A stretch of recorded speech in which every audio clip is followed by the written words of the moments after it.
सुबह का समय पार्क में धुंध छाई हुई है।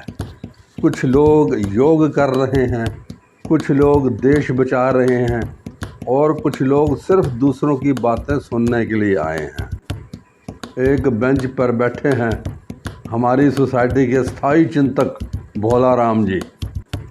भोला राम जी 4 साल पहले रिटायर हुए थे, लेकिन आज भी ऐसे मानते हैं जैसे सरकार ने इन्हें ज़बरदस्ती दिल से निकाल दिया हो। जब भी देखो एक ही डायलॉग, इस देश का कुछ नहीं हो सकता, महंगाई आसमान को छू रही है, सरकार टैक्स पर टैक्स लगाई जा रही है, इनके पास स्कूटर तक नहीं है, फिर भी पेट्रोल के दाम बढ़ते हैं तो ऐसे दुखी होते हैं जैसे रोज़ फार्मूला 1 रेस में भाग लेने जाना हो और ना जा सके हों। आज पार्क में सैर करते करते इनका सामना आज़ाद भाई से हो ही गया। आज़ाद भाई वैसे आदमी हैं कि हर समस्या का समाधान उनके पास है। भोला राम जी ने जैसे ही महंगाई का राग अलापना शुरू किया तो आज़ाद भाई ने हाथ उठाकर उन्हें रोक दिया। बस भोला राम बस, इस महंगाई से बचने के कुछ उपाय भी तो हैं, अपनाकर तो देखो। भोला राम जी बोले, सर कैसे उपाय? आज़ाद भाई थोड़ा चिंतित, थोड़ा उदास, फिर मुस्कराए और बोले, देखिए, सबसे पहले तुम सुबह की टूथपेस्ट छोड़ दो, बाबुल की दातन करो ना यार, एकदम आयुर्वेदिक और ऊपर से टैक्स फ्री। पास में खड़े शर्मा जी बोले, और अगर ये पेड़ सरकारी हुआ तो? आज़ाद भाई बोले, तो क्या हुआ, टूथपेस्ट को छोड़ देना और दातुन का करना भी एक राष्ट्र सेवा है, इससे विदेशी मुद्रा बचती है। सारे पार्क में हंसी गूंज गई, लेकिन आज़ाद भाई रुके नहीं, बोले, नहाने में साबुन क्यों बर्बाद करते हो? अरे थोड़ा बेसन मलो ना, तुम्हारा शरीर भी चमक जाएगा और पकौड़े जैसी खुशबू आएगी तुमसे। भोला राम जी पूरी श्रद्धा के साथ सुन रहे थे। और सुनो भोला राम, जाते समय पार्क से सूखी लकड़ियां उठाकर ले जाना। सर वो किस लिए? अरे चूल्हा जलाने के लिए।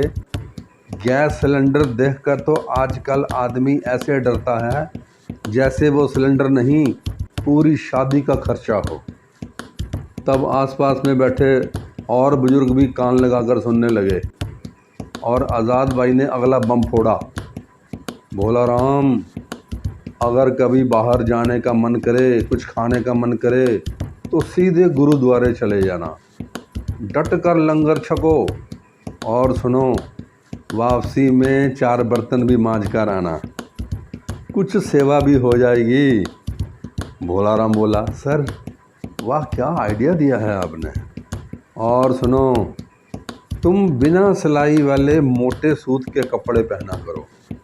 अरे छोड़ो ये जूते वूते, खड़ाऊँ पहनो और हमारी भाभी के हाथ का सिला हुआ धारीदार कच्छा और 2 पॉकेट वाली फतूही पहनो ना, ऐसा आराम मिलेगा कि आदमी खुद को संत कबीर समझने लगे। भोला राम पूरी तरह से प्रभावित हो चुका था। बोला, सर मनोरंजन के लिए क्या करूं? मनोरंजन के लिए? अरे अपना मुफ्त का दूरदर्शन है ना, वही देखा करो, सभी प्रोग्राम मुफ्त में आते हैं। वैसे भी आजकल दूसरे चैनल देखकर आदमी हंसता कम है, ब्लड प्रेशर ज़्यादा बढ़ाता है। तब पास खड़े वर्मा जी बोले, आज़ाद भाई बिजली का क्या होगा, उसका तो बिल भरना पड़ेगा। आज़ाद भाई बोली, देखो भाई, अंधेरा होने से पहले खाना खाओ और सो जाओ, जितनी सरकार मुफ्त बिजली देती है बस उसी में गुजारा करो, और पानी भी उतना यूज़ करो जितनी सरकार मुफ्त में पानी देती है। ये सब सुनकर भोला राम भी लगभग सन्यासी बनने को तैयार थे। तब आज़ाद भाई ने उन्हें एक आखिरी ज्ञान दिया, देखो भोला राम, तुम सफ़ेद कपड़े मत पहना करो, अरे ये नेताओं का रंग है, तुम चूहे रंगा या मिट्टी रंगा कपड़ा सिलवा लो, धुला हो मैला हो क्या फ़र्क पड़ता है, अरे किसी को पता भी नहीं चलेगा। सब लोग जोर से हंसने लगे और बोला, राम, कभी राम ना करे बीमार पड़ जाओ तो छोड़ो इन अंग्रेजी दवाइयों का चक्कर, काढ़ा पियो काढ़ा। वो देखो सामने गिलोय की बेल लगी हुई है, और जाते समय हमारी भाभी श्री के लिए रात की रानी की 4 कलियां भी तोड़ कर ले जाना। देखना भाभी भी महकेगी और घर भी महकेगा, और तुम बन जाओगे एकदम टैक्स फ्री आदमी। भोला राम बोला, सर अगर सब लोग ऐसा करने लगे तो क्या इंडस्ट्री बंद नहीं हो जाएगी? आज़ाद भाई अपना चश्मा ठीक करते हुए और मुस्कुराते हुए बोले, अब आ गई ना बात समझ में? भाई बोला, राम, टैक्स तो लगते ही रहेंगे, महंगाई तो बढ़ती ही रहेगी। याद करो 40 साल पहले 400 रुपये की नौकरी पर लगे थे तुम, और आज 40,000 की महीने भर की पेंशन पाते हो। भोला राम एकदम चुप हो गया।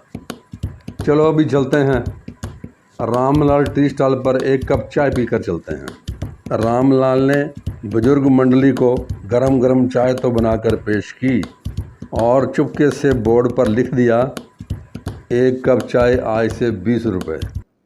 सब जोर से ठहाका लगाकर हंस पड़े।